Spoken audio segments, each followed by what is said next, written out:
Hi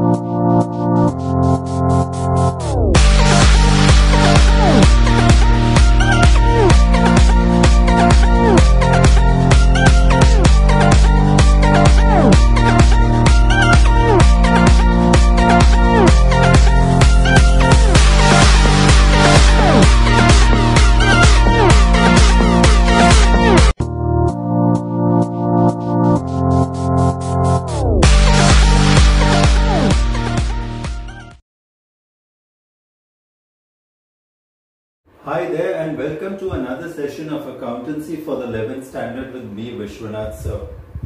We last finished off with cash book. Today I'll be giving you another briefing about the cash book and how to go about doing this sums. Okay, so your cash book is basically a book which contains two sides. This is your cash book. It contains two sides. The left hand side is known as a receipt side, while as the right hand side is known as a payment side. Okay, so this is a double column cash book, so this would be the format.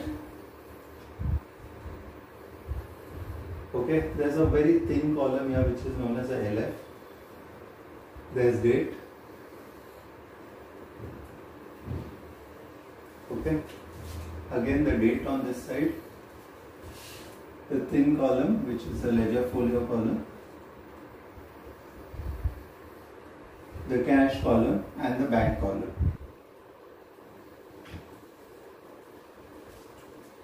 Okay, so just writing it, this is the date, particulars, or you can write receipts. Here the money is coming in, your LF, your cash column, your bank column.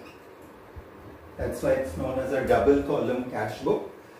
You've got the date again here, the payments,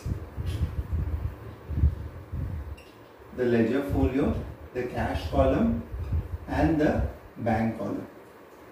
Okay, so this is the format. So basically you have to remember this much is, in this case your money is coming in. Okay, your money is coming in and here your money is going out. When you are making any payments, remember the money goes out. So this is your columns for you to remember: your receipts, your cash bank column, your payments, your cash bank column. Whenever we start off with the sum, we start off with a particular date. So say this is 1st of April. Okay, I can write this like this also. If I write the year here 2020, I can write here 1st of April rather than write the full date.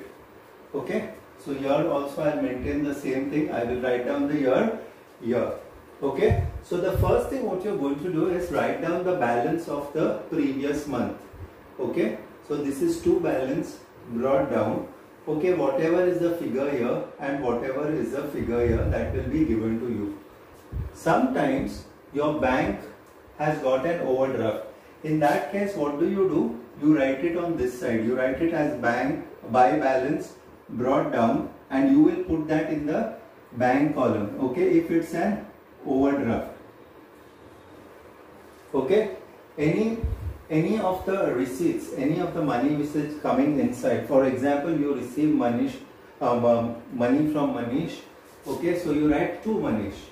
Okay, and of course don't forget to write down the date. Say the date is 3rd of April, so you write it here 60,000, whatever is the amount given to you in the sum. Okay, if you are making an electricity bill payment, okay, so you write it here 5/4 by electricity account. Okay, and whatever is the amount, say if the amount is 2,500, you put it here. Okay, so this is how you go about doing a cash book. Of course, remember the most important thing is a contra entry. What is a contra entry? A contra entry is that entry where both cash and bank are involved. This is known as a contra entry.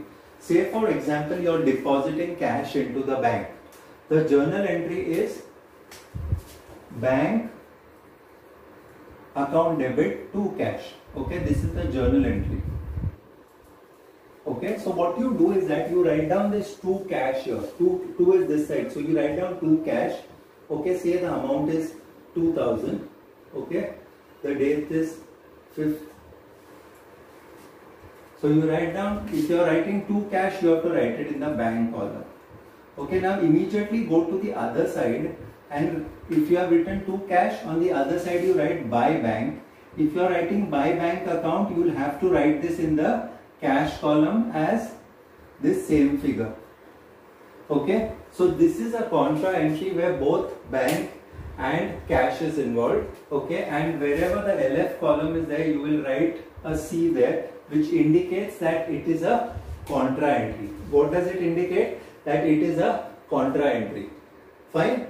So going further, we'll take a reverse scenario where we are trying to withdraw cash from the bank. So the journal entry when you withdraw cash from the bank is cash account debit to bank. Okay, when you are withdrawing cash from the bank, it is cash account debit to bank. Okay, so what you do is that you write to bank first. Okay, say the date is of 8th of April. If you are writing to bank, then immediately go to the cash column and write down the amount. Say if the amount is 3000. Now go to the other side. You have written to bank here. Go to the other side. You will write by cash. Okay, if you are writing by cash, then the amount you will put it in the bank column. Okay, of course you will write down the date. Okay, this is nothing here. This is nothing here. And this being a contra entry, so on both the sides you will write the alphabet C. Okay, fine. If you receive any check and you are depositing on the same date, say you receive a check from Sunita, so you write to Sunita's account. Okay, and you are depositing it on the same day, so you write it in the bank column. Say the check amount is 7000, so you put 7000 here. Okay, now say for example you receive a check from Anil, and you receive a check on the 10th and you are depositing it on the 14th.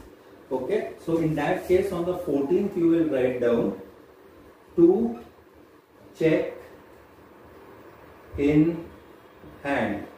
Okay, to check in hand, and then you will put it in the cash column. Say if the amount is 15,000.